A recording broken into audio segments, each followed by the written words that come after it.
Hi friends, मेरे YouTube channel Manish study point पर आप सबका स्वागत है। दोस्तों, आज का यह वीडियो उन प्रतियोगियों को समर्पित है जो किसी भी परीक्षा की तैयारी कर रहे हो। दोस्तों, आज का टॉपिक है अशोक के स्तंभ लेख। दोस्तों, आज का जो सेशन बना रहा हूं जो आपके लिए बहुत इंपॉर्टेंट होने वाला है। तो दोस्तों, वीडियो को एंड तक जरूर देखें और वीडियो को लाइक शेयर सब्सक्राइब करना ना भूलें। तो दोस्तों, आज का जो टॉपिक है बहुत इंपॉर्टेंट है। तो अपने सेशन पर बात करते हैं। दोस्तों, अशोक के स्तंभ लेख। अशोक के स्तंभ लेख यानी कि अशोक की जो स्तंभ लेख ना सर्वाधिक ब्रह्म लिपि में बने हुए हैं। किस लिपि में? ब्रह्म लिपि में बने हुए हैं। दोस्तों, अगली बात यहाँ पर आती है। तो अशोक के स्तंभ लेखों की संख्या कितनी है? तो अशोक के स्तंभ लेखों की संख्या 6 है, लेकिन इन 6 स्तंभ लेखों पर 7 लेख लिखे हुए हैं। यानी कि अशोक के स्तंभ लेख है ना, उनकी संख्या तो 6 है, लेकिन इन पर 7 लेख लिखे हुए हैं। दोस्तों, अब अशोक के स्तंभ लेखों की बात करते हैं। तो यहाँ पर पहला स्तंभ लेख आता है। पहला स्तंभ लेख आता है प्रयाग स्तंभ लेख। कौन सा आता है? प्रयाग स्तंभ लेख। जो प्रयाग स्तंभ लेख है ये पहले कौशाम्बी में स्थित था, बाद में इसे अकबर के द्वारा इलाहाबाद के किले में स्थापित करवाया था। यानी कि जो प्रयाग स्तंभ लेख है वो पहले कहाँ था? कौशाम्बी में स्थित था, लेकिन बाद में अकबर के द्वारा इसे कहाँ स्थापित करवा दिया? अकबर ने के द्वारा इसे इलाहाबाद के किले में स्थापित करवा दिया। दोस्तों अगला जो स्तंभ लेख आता है यहाँ पर दिल्ली टोपरा स्तंभ लेख। कौन सा स्तंभ? दिल्ली टोपरा स्तंभ लेख है। दिल्ली जो टोपरा स्तंभ लेख है, जब फिरोज शाह तुगलक था, इस फिरोज शाह तुगलक के द्वारा टोपरा से दिल्ली लाया गया है। किसके द्वारा? फिरोज शाह तुगलक के द्वारा टोपरा से दिल्ली लाया गया है। दिल्ली टोपरा जो स्तंभ लेख है, जो फिरोज शाह तुगलक के द्वारा टोपरा से दिल्ली लाया गया है। दोस्तों, अगला जो स्तंभ लेख आता है यहाँ पर दिल्ली मेरठ स्तंभ लेख। दिल्ली मेरठ स्तंभ लेख है। जो दिल्ली मेरठ स्तंभ लेख है, यह स्तंभ लेख पहले कहाँ था? मेरठ में स्थापित था, लेकिन बाद में फिरोज शाह तुगलक के द्वारा इसे दिल्ली लाया गया।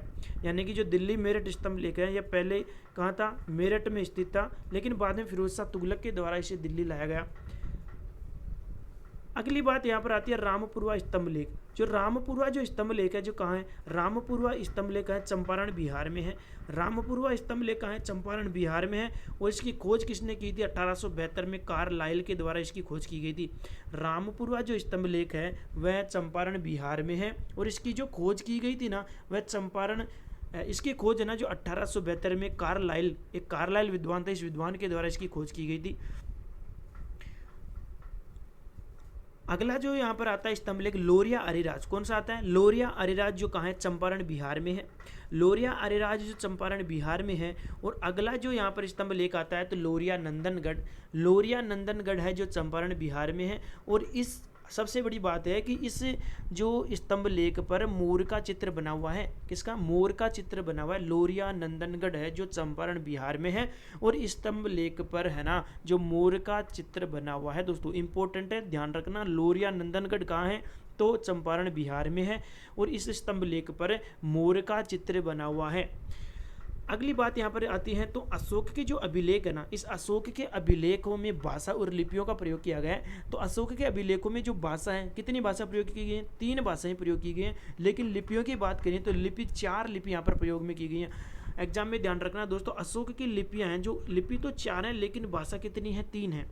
अब मैं बात करता हूँ अशोक के अभिलेखों में जो भाषा है ना जो प्रयोग की गई है, कौन कौन सी? एक तो प्राकृत भाषा है। कौन सी? एक तो प्राकृत भाषा है। दूसरी आती है यूनानी और ग्रीक, और एक आती है यहाँ पर अरमाइक भाषा। कौन सी भाषा?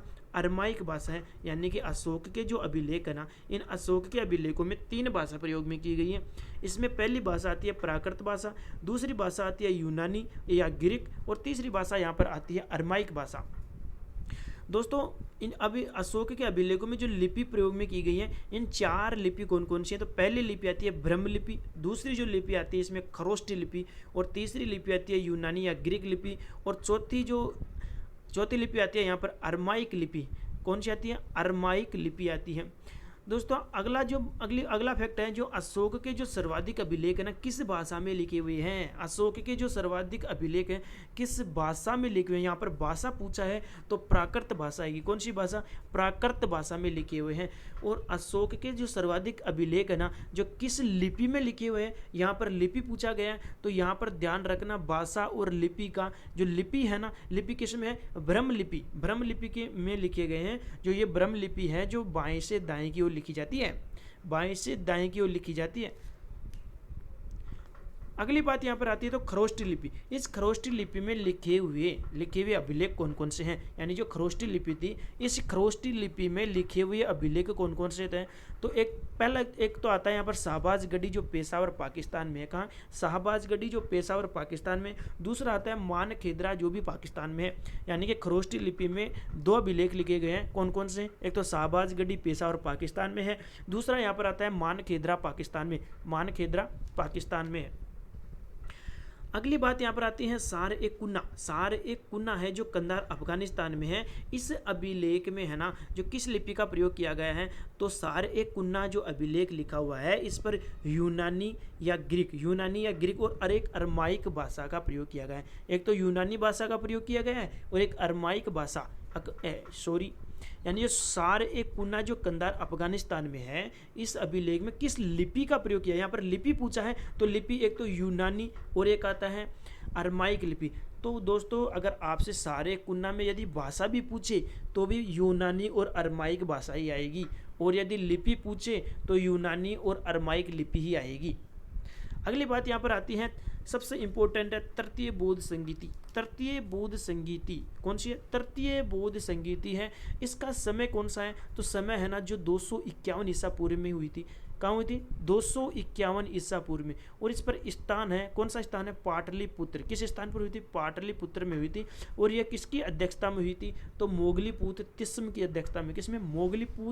मोगलीपुत्र तिस्म की अध्यक्षता में तृतीय बौद्ध संगीति हुई थी। और इस बौद्ध संगीति के तहत इस बौद्ध संगीति में जो कार्य हुआ था वह क्या हुआ था कि मोगलीपुत्र के द्वारा बौद्ध धर्म का जो तीसरा पिटक है ना, तीसरा पिटक अधिधम्य पिटक की रचना हुई थी। तृतीय बौद्ध संगीति के अंतर्गत ही अधिधम्य जो पिटक है उसकी रचना हुई थी।